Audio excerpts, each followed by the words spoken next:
السلام علیکم ورحمۃ اللہ وبرکاتہ۔ بسم اللہ الرحمن الرحیم۔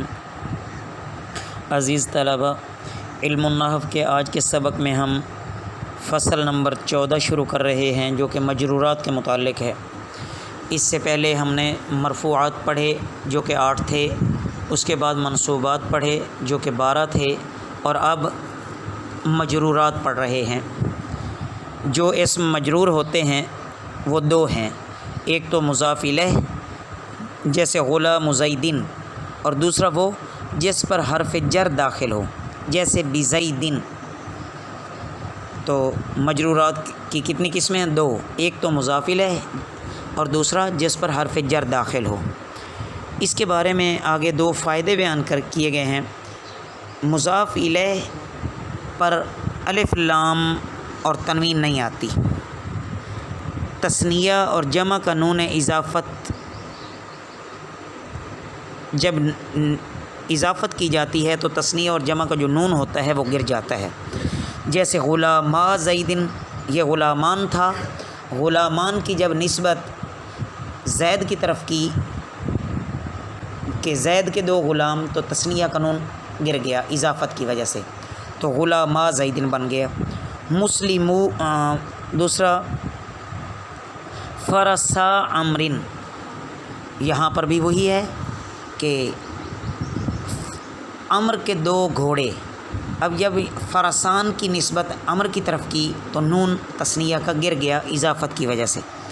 مسلمو مصر، اب مصر کے مسلمان، جب مسلمانوں کی نسبت مصر کی طرف کی، بہت زیادہ مسلمانوں کی، تو مسلمو، یہاں اصل یہ مسلمون تھا، تو مسلمو مصر، جب مصر کی طرف اضافت کی تو یہ اضافت کی وجہ سے نون جمع گر گیا۔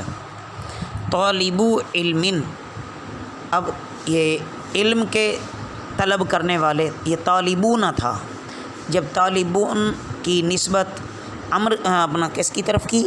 علم کی طرف کی، تو نون جمع گر گیا۔ فائدہ نمبر 2 یہ ہے کہ مضاف الیہ کا معنی کرتے ہوئے کاکے کی، نانے نی، رارے ری اردو میں آتا ہے۔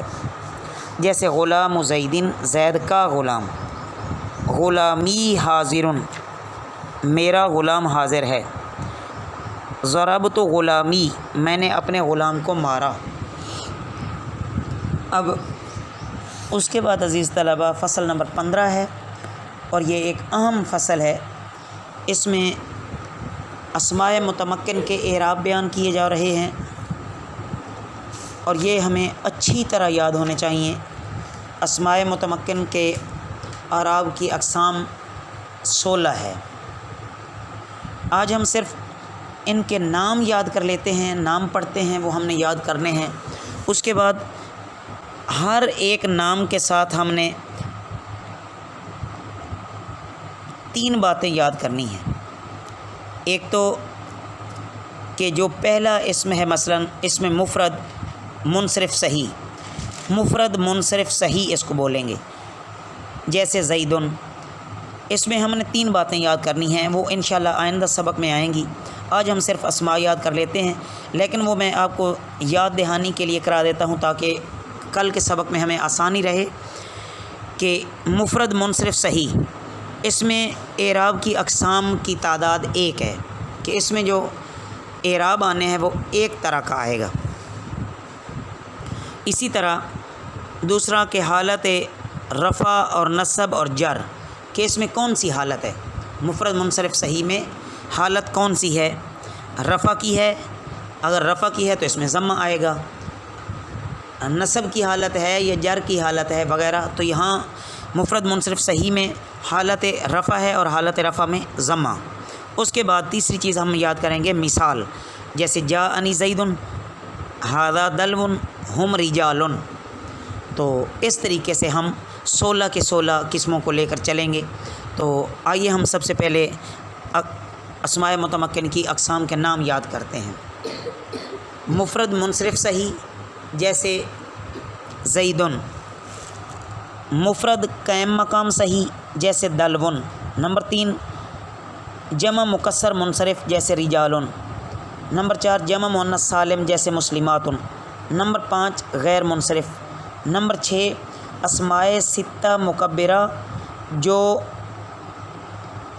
یائے متکلم کے علاوہ کسی دوسرے اسم کی طرف مضاف ہوں. نمبر 7 مثنیٰ جیسے رجلانی. نمبر 8 کلا و کلتا جو ضمیر کی طرف مضاف ہوں. نمبر 9 اثنان و اثنتانی. نمبر 10 جمع مذکر سالم جیسے مسلمون. نمبر 11 الو. نمبر 12 عشرون تا تسعون. نمبر 13 اسم مکسور جیسے موسیٰ. نمبر 14 جمع مذکر سالم کے علاوہ کوئی دوسرا اسم جو یائے متکلم کی طرف مضاف ہو. نمبر 15 اسم منقوص جس کے آخر میں یائے ما قبل مکسور ہو. نمبر 16 جمع مذکر سالم مضاف با یائے متکلم،